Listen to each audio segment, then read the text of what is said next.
অঞ্জিত আৰু অটিএম ফাৰ্মিংলৈ আপোনালোকক স্বাগতম জনাইছোঁ। আজিৰ বিষয়টো অলপমান নতুনকৈ হ'ব, কিয়নো আজি আমি কথা পাতিম থাৰ্মো কণ্ট্ৰলাৰ, যোনটো টেম্পাৰেচাৰ কণ্ট্ৰল কৰে তাৰ বিষয়ে আজি আমি জানিম। ইয়াত আপুনি চাব পাৰিব ভিতৰত লাইট জ্বলি আছে আৰু ইয়াত মই টেম্পাৰেচাৰ ছেট কৰি থৈছোঁ 37.7, যিটো নেকি আমাৰ ডিম হেচিঙৰ কাৰণে প্ৰয়োজন। গতিকে এই থাৰ্মো কণ্ট্ৰলাৰ কেনেকৈ ছেটিং কৰিব তাৰ বিষয়ে আমি খুব ধুনীয়াকৈ জানিম, যিহেতু খুব ইজি, আপুনি ভালকৈ বুজিব পাৰিব। গতিকে সময় নষ্ট নকৰাকৈ বুজোঁ। এয়া আপোনালোকে দেখিব পাইছে ইয়াত 3টা ছুইচ আছে। সেই ছুইচটোৱে আপোনাৰ কণ্ট্ৰল কৰে। যিহেতু মই ইয়াত কেনেকৈ ছেটিং কৰিছোঁ এইটো আগত আপোনালোকক দেখাই লওঁ। ইয়াত এতিয়া 37 হৈছে, লাহে লাহে আপোনাৰ টেম্পাৰেচাৰটো 37.1 হৈছে। এতিয়া এনেকৈ কৰি বাঢ়ি গৈছে আৰু লাইট আপোনাৰ জ্বলি গৈছে। যেনেকৈ 37.7 হ'ব আপোনাৰ অট'মেটিকলি এইটো ছুইচ অফ হৈ যাব। আৰু মই 0.6 মাইনাছ কৰি দিছোঁ, যেনে আপোনাৰ 37 আছে, 37.1 হ'লে এইটো অট'মেটিক জ্বলি যাব। যিহেতু এইটো আপোনাৰ যিমান বিচাৰে ইমানেই দিব পাৰে। আপোনাৰ কোনটো কণী কিমান দিব লাগে সেই টেম্পাৰেচাৰ অনুসৰি আপোনালোকে ছেট কৰিব পাৰে। বেলেগ বেলেগ কণীৰ বেলেগ বেলেগ টেম্পাৰেচাৰ থাকে।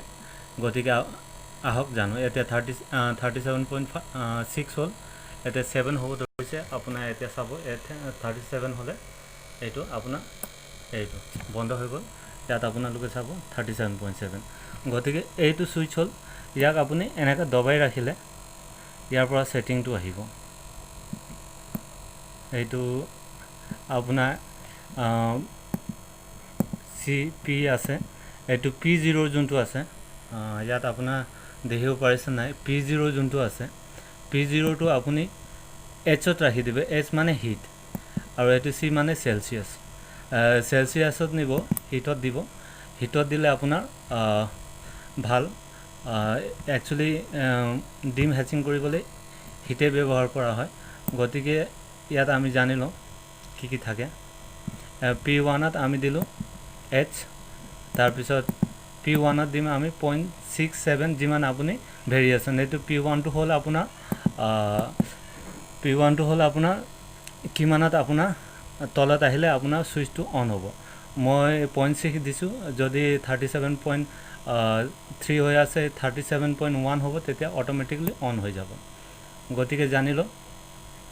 মোটামুটি P1ত মই 0.6 দিছোঁ। এইটো বঢ়াই ঘটাই ল'ব পাৰিব।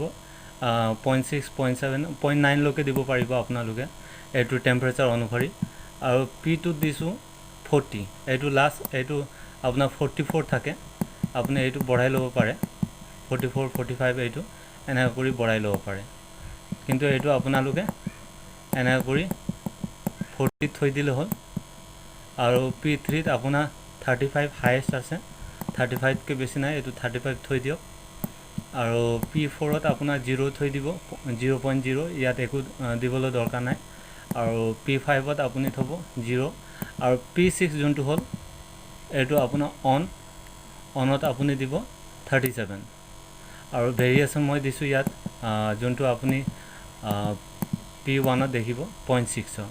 গতিকে এতিয়া অফটো কিমানত হ'ব এইটো, ইয়াৰ কাৰণে অলপমান অপেক্ষা কৰোঁ। অপেক্ষা কৰি আমি চাম যে অফ কিমান হ'ব। এইটো ৰিয়েল টেম্পাৰেচাৰ 37.2 এতিয়া ভিতৰত আছে। আৰু ইয়াক আৰু এবাৰ দবাই দিলে এইটো আপোনাৰ কিমান লাগে এইটো প্লাছ মাইনাছ কৰিব পাৰে। এইটো 38, 39 এনেকৈ বঢ়াই দিব পাৰে। কিন্তু আমি ডিম হেচিঙৰ কাৰণে 37.7 থৈ লওঁ। এতিয়া এইটো ছেটিং হৈ গ'ল। জাষ্ট চিম্পল আছে। এইদৰে আপোনালোকে ছেটিং কৰে তেনেহ'লে আপোনাৰ প্ৰব্লেম নাই। আৰু যেতিয়া আপোনালোকে দেখিছে 37.6 হৈছে, 7 হ'লে এইটো অফ হৈ গ'ল। অফ হোৱাৰ পাছত এইটো আপোনাৰ এতিয়া টেম্পাৰেচাৰ ডাউন হ'ব। গতিকে এয়া হ'ল। হোপফুলি বন্ধুসকলে আপোনালোকে এই ভিডিঅ'টো ভাল পাইছে, আৰু যদি ভাল পাইছে তেনেহ'লে লাইক এটা মাৰি দিব। আৰু আপোনালোকে যদি মোৰ চেনেলত নতুন হয় তেনেহ'লে ছাবস্ক্ৰাইব কৰি দিব। আৰু যিমান পাৰে এই ভিডিঅ'টো শ্বেয়াৰ কৰি দিব, যাতে আনসকলেও বুজি পাওক। আৰু পৰৱৰ্তী সময়ত মই এই ইনকিউবেটৰটো কেনেকৈ বনালোঁ আৰু ইয়াৰ ডিটেইলটো মই আপোনালোকক দিম, ইয়াৰ ছেটিংছ, ইয়াৰ কানেকশ্যনকেইটা গোটেইখিনি আপোনালোকৰ লগত শ্বেয়াৰ কৰিম এইটো খুবেই জলদি ভিডিঅ'টো আহিব বৰ্তমান মই আপোনাৰ এই ছেটিংটো দিছোঁ এইটো 37.1 দেখিছে এইটো আপোনাৰ অন হৈ গ'ল গতিকে আজিৰ কাৰণে ইমানে জয় আই অসম নমস্কাৰ